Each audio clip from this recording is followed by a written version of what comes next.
An unspeakable tragedy in Longwood. A 4-year-old stabbed to death, her 12-year-old sister critically injured. A man at that home also badly hurt in a case investigators are calling domestic violence. WESH 2's Dave McDaniel is live on Highland Street with the latest on the investigation. Dave, what have you learned?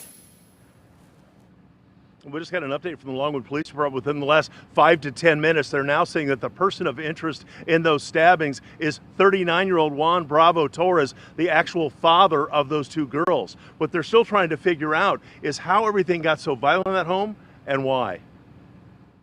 Yeah, it's super sad, man. I mean, any loss of life is terrible. Neighbors saddened by the enormity of the loss after hearing what first responders found a little after 5:30 in the morning. Upon arrival, the officers found a 4-year-old female deceased.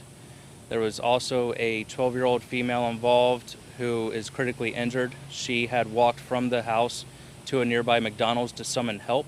The girl who died, only 4. A 12-year-old girl, critically injured, did manage to make it to a McDonald's a mile away. Both girls stabbed. Also stabbed and critically hurt, an adult man at the house. There is no threat to the community at this time. This is considered to be a domestic incident at this time. There is no suspect at large or no imminent danger to the surrounding area. A little scary. The first thing I asked was, do I need to be worried? Should I be inside? And apparently we're okay for right now. There's no threat to the area. The mother of the girls wasn't home when all of this happened. She found out about it at her workplace.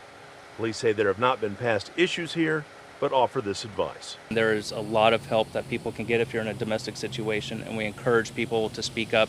If you know someone that you believe to be in a domestic situation and you don't think they're speaking up, speak up for them so that things don't escalate to a critical incident. It's sick. Again, any loss of life is terrible, but especially when you have children. I have 4 young siblings, so just to think about that going on right outside the door is heartbreaking. And again, the police are telling us that right now they have not been able to give us any kind of updated conditions on the girl or the father of that girl that are in the hospital at this time, but they are saying that the person of interest in the stabbings is, again, the father of the two girls, and they're saying the stab wounds he had, they believe, were self-inflicted. Reporting live in Longwood, Dave McDaniel, WESH 2 News.